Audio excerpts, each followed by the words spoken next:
Cattle in the earliest European cities were not bred as food. The earliest cities in Europe were built on the foundations of a mostly vegetarian diet, according to new research. Mostly, that doesn't mean only, okay?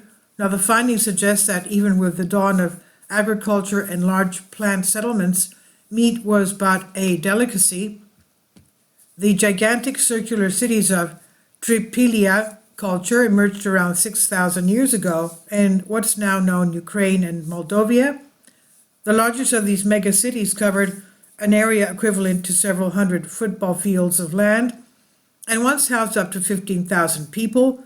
They were larger than any other settlements in the world at the time, rivaling even the cities of ancient Mesopotamia that would soon follow in the Fertile Crescent. Let's remember most ancient cities were built near rivers or the coastal plains of seas and oceans, so they would have very easily been able to eat fish by fishing. Now, feeding each and every mouth in Triphylia society required extremely sophisticated food and pasture management, says paleoecologist Frank Schulz, who led the study at the Christian Albrecht University in Germany.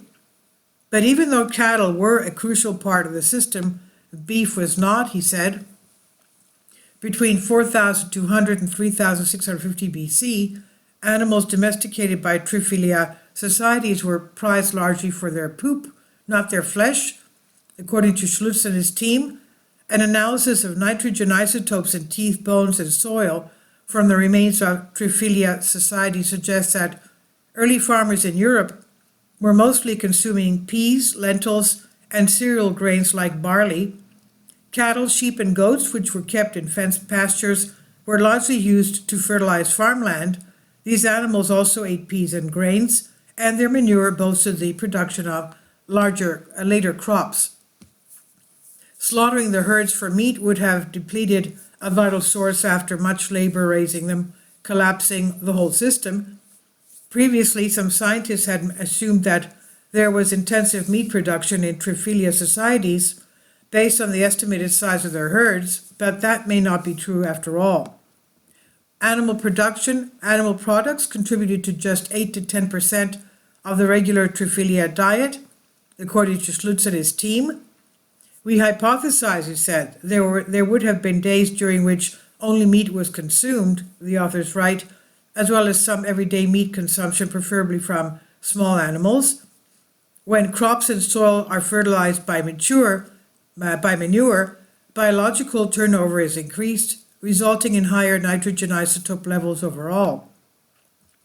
This is how scientists determined that the crop yields of peas, seeds, and broad beans found in the soil of Triphylia sites were probably improved with high levels of manuring over long periods on small plots close to houses and stables.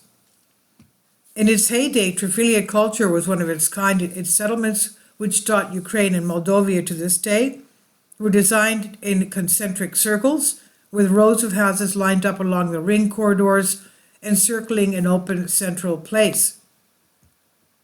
The largest megasites of Triphylia show unusual high nitrogen isotope values compared to smaller sites, indicating sophisticated dung management.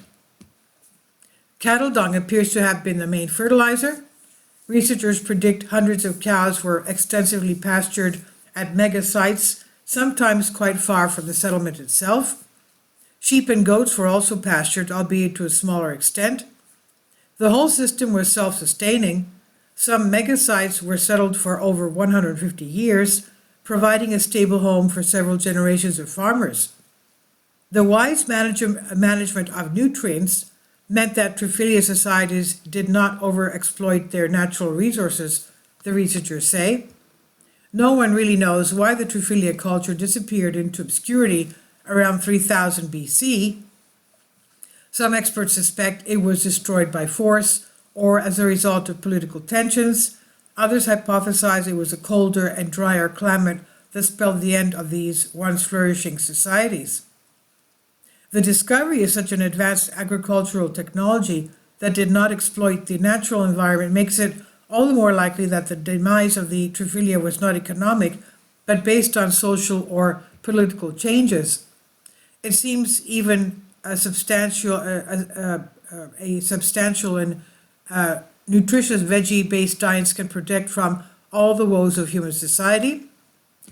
As we know from previous studies, social tensions arose as a result of increasing social inequality, says archaeologist Robert Hoffman, also from the Christian Albergs University in Germany. People turned their backs on large settlements and decided to live in smaller settlements again. The study was published in PNAS, and this is on Science Alert by Carly Casella. Please leave your comments. Thank you for your support.